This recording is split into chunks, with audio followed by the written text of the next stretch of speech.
Number the Stars by Lois Lowry. Chapter 1. Why Are You Running? I'll race you to the corner, Ellen. Anna Marie adjusted the thick leather pack on her back so that her school books balanced evenly. Ready? She looked at her best friend. Ellen made a face. No, she said, laughing. You know I can't beat you. My legs aren't as long. Can't we just walk like civilized people? She was a stocky 10-year-old, unlike lanky Anna Marie. We have to practice for the athletic meet on Friday. I know I'm going to win the girls' race this week. I was second last week, but I've been practicing every day. Come on, Ellen, Anna Marie pleaded, eyeing the distance to the next corner of the Copenhagen street. Please?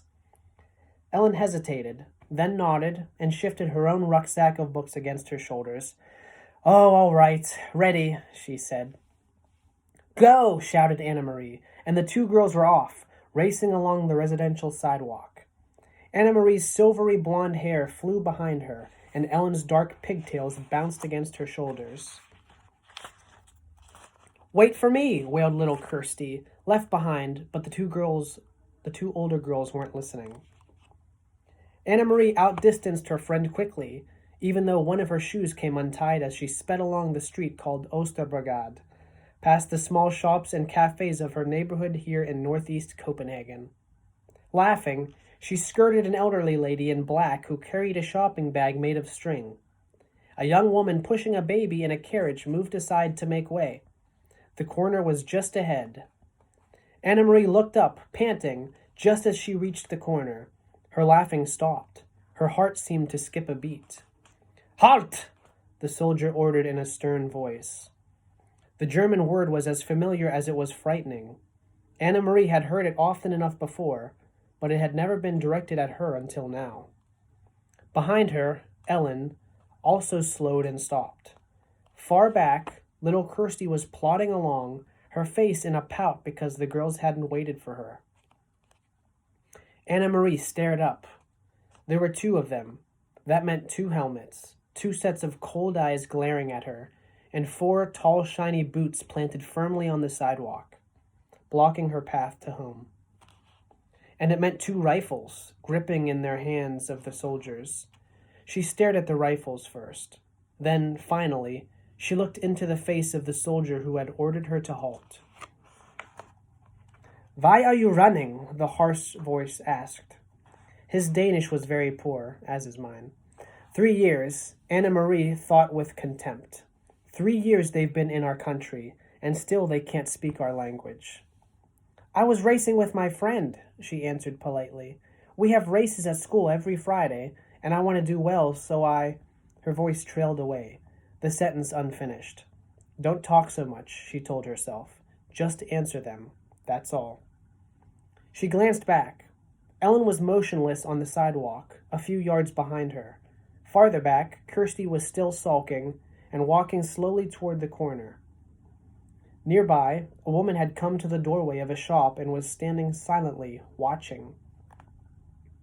One of the soldiers, the taller one, moved toward her.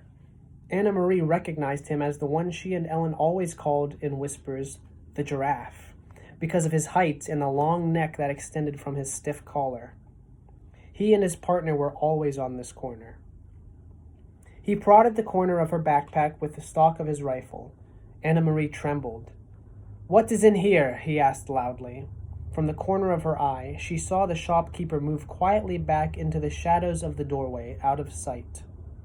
School books, she answered truthfully. Are you a good student? The soldier asked. He seemed to be sneering. Yes. What is your name? Anna Marie Johansson. Your friend, is she a good student too? He was looking beyond her, at Ellen, who hadn't moved. Anna Marie looked back, too, and saw that Ellen's face, usually rosy-cheeked, was pale, and her dark eyes were wide. She nodded at the soldier. Better than me, she said. What is her name? Ellen. And who is this? He asked, looking to Anna Marie's side. Kirsty had appeared there suddenly, scowling at everyone. My little sister. She reached down for Kirsty's hand, but Kirsty, always stubborn, refused it and put her hands on her hips defiantly.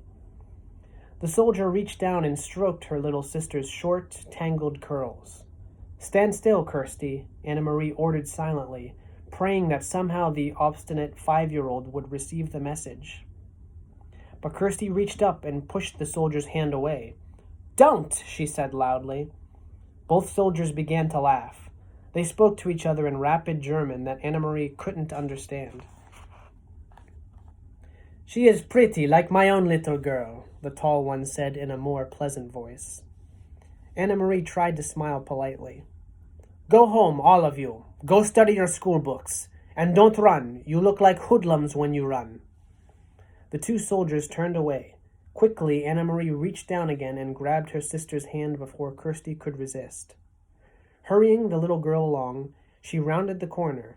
In a moment, Ellen was beside her. They walked quickly, not speaking, with Kirsty between them, toward the large apartment building where both families lived.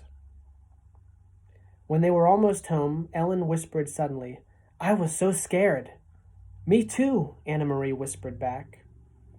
As they turned to enter the building, both girls looked straight ahead, toward the door. They did it purposely so that they would not catch the eyes or the attention of two more soldiers, who stood with their guns on this corner as well. Kirsty scurried ahead of them through the door, chattering about the picture she was bringing home from kindergarten to show Mama. For Kirsty, the soldiers were simply part of the landscape, something that had always been there, on every corner, as unimportant as lampposts throughout her remembered life. "Are you going to tell your mother?" Ellen asked Anna Marie as they trudged together up the stairs. "I'm not. My mother would be upset." "No, I won't either. Mama would probably scold me for running on the street." She said goodbye to Ellen on the second floor, where Ellen lived, and continued on the third, practicing in her mind a cheerful greeting for her mother, a smile, a description of today's spelling test in which she had done well. But she was too late. Kirsty had gotten there first. "And he poked Anna Marie's book bag with his gun, and then he grabbed my hair." Kirsty was chattering as she took off her sweater in the center of the apartment living room. "But I wasn't scared. Anna Marie was, and Ellen too, but not me." Mrs. Johansson rose quickly from the chair by the window where she'd been sitting. Mrs. Rosen, Ellen's mother, was there too, in the opposite chair. They'd been having coffee together, as they did many afternoons.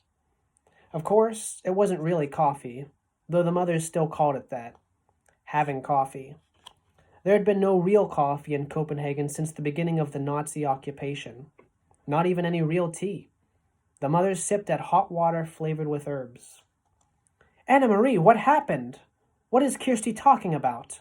her mother asked anxiously. "Where's Ellen?" Mrs. Rosen had a frightened look. "Ellen's in your apartment. She didn't realize you were here," Anna Marie explained. "Don't worry. It wasn't anything. It was the two soldiers who stand on the corner of Osterbrigade. You've seen them. You know the tall one with the long neck, the one who looks like a silly giraffe?" She told her mother and Mrs. Rosen of the incident, trying to make it sound humorous and unimportant, but their uneasy look didn't change. "I slapped his hand and shouted at him," Kirsty announced importantly. "No, she didn't, Mama," Anna Marie reassured her mother. "She's exaggerating, as she always does." Mrs. Johansson moved to the window and looked down to the street below. The Copenhagen neighborhood was quiet. It looked the same as always. People coming and going from the shops, children at play, the soldiers on the corner. She spoke in a low voice to Ellen's mother. "They must be edgy because of the latest resistance incidents. Did you read in De Frie Dansk about the bombings in Hillerød and Nørrebro?" Although she pretended to be absorbed in unpacking her school books, Anna Marie listened, and she knew what her mother was referring to. De Frie Dansk, the Free Danes, was an illegal newspaper. Peter Nielsen brought it to them occasionally, carefully folded and hidden among ordinary books and papers, and Mama always burned it after she and Papa had read it. But Anna Marie heard Mama and Papa talk, sometimes at night, about the news they received that way, news of sabotage against the Nazis, bombs hidden and exploded in the factories that produced war materials, and industrial railroad lines damaged so that the goods couldn't be transported. and she knew what resistance meant. Papa had explained, when she overheard the word and asked. The resistance fighters were Danish people.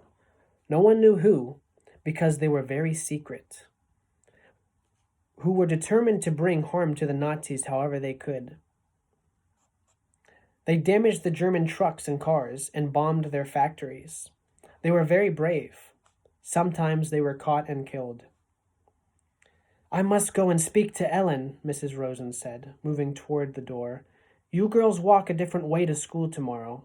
Promise me, Anna Marie, and Ellen will promise too. We will, Mrs. Rosen, but what does it matter? There are German soldiers on every corner. They will remember your faces, Mrs. Rosen said, turning in the doorway to the hall. It is important to be one in the crowd, always. Be one of many. Be sure that they never have reason to remember your face. She disappeared into the hall and closed the door behind her. He'll remember my face, Mama, Kirsty announced happily, because he said I look like his little girl. He said I was pretty. If he has such a pretty little girl, why doesn't he go back to her like a good father, Mrs. Johansson murmured, stroking Kirsty's cheek. Why doesn't he go back to his own country? Mama, is there anything to eat? Anna Marie asked, hoping to take her mother's mind away from the soldiers. Take some bread and give a piece to your sister. With butter? Kirsty asked hopefully. No butter, her mother replied. You know that. Kirsty sighed as Anna Marie went to the bread box in the kitchen. I wish I could have a cupcake, she said. A big yellow cupcake with pink frosting. Her mother laughed. For a little girl, you have a long memory, she told Kirsty. There hasn't been any butter or sugar for cupcakes for a long time. A year at least. When will there be cupcakes again? When the war ends, Mrs. Johansson said. She glanced through the window, down to the street corner where the soldiers stood, their faces impassive beneath the metal helmets. When the soldiers leave,